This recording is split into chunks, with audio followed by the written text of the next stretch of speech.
Hello guys! For today's video, gagawa ko ng banana bread. Okay, unahin natin itong 1 and 3/4 cups of flour. Then, sunod natin ng 2 teaspoon of baking powder. Then, sunod natin yung salt. 1/2 teaspoon salt. Yan. Tapos, sunod naman is 1 teaspoon of baking soda. Wait, bigas. Okay, go! Baking soda to guys. 1 teaspoon. 1 teaspoon. Yan guys. 1 teaspoon lang yan. Yan. Then tapos na tayo sa dry ingredients. So, mix ko lang muna to.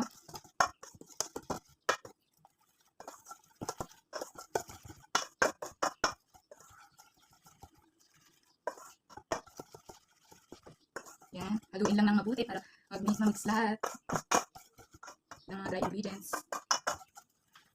Isisip ko sana to kaso nalagay ko na siya parang Kaya ito ginamit ko. Ito ginamit ko.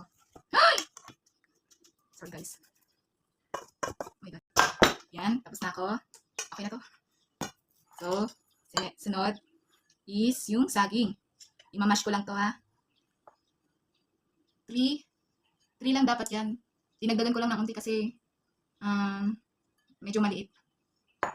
3 banana. Imamash lang natin yan.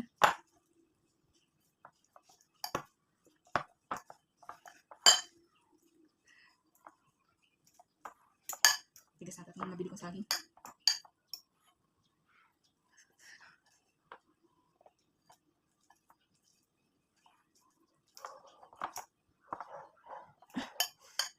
Tigas guys.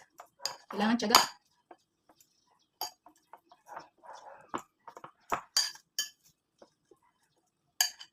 Yan guys. Mash it. Hindi smash guys ha. Mash.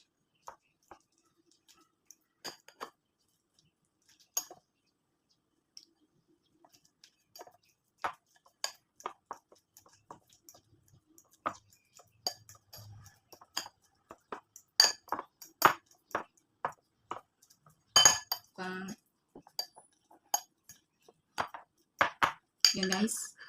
Namash ko na. So, sunod. Ilagay ko na tong wet ingredients. Egg. 2 eggs. 2 eggs. Yan. Sunod. The next one is 1/2 cup of oil or coconut oil, kahit anong oil. So, 1/2 cup of oil. Then, sunod is 1/4 cup of honey. Pwede rin kayong gumamit ng asukal dito. It's your choice. 1/4 of honey.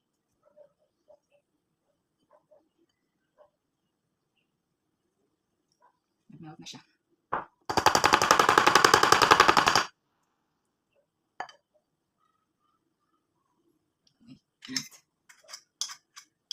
Then, sunod ko is yung vanilla extract. 1 teaspoon lang din to. 1 teaspoon. 1 teaspoon. Para masarap. Yan. Yan na. Nalagay ko na ang vanilla extract pero gusto ko pang dagdagan. Yan. Vanilla. 1 teaspoon. Okay. Tapos na tayo. Then, okay, wait lang. Okay, wait lang. So, haluin ko na to.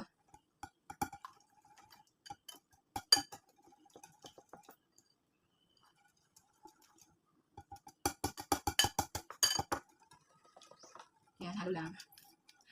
Oh no!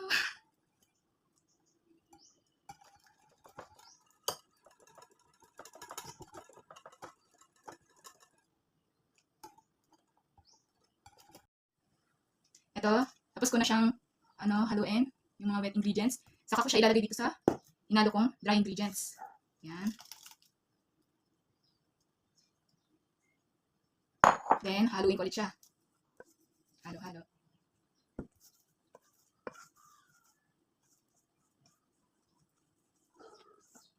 May tiyaga, may nilaga.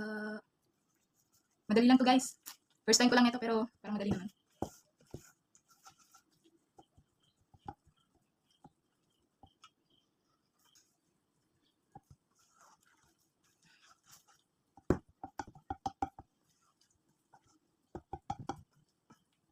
Oh my.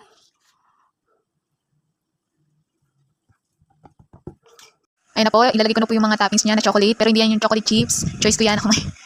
It's up to you. Ayun na po siya, nakahanda na po. Yan, ilalagay ko na po sa oven. Hintayin ko lang siya maluto in 45 minutes. Yan na, after 45 minutes, luto na ang aking binake na banana bread. Yum, yum, yum.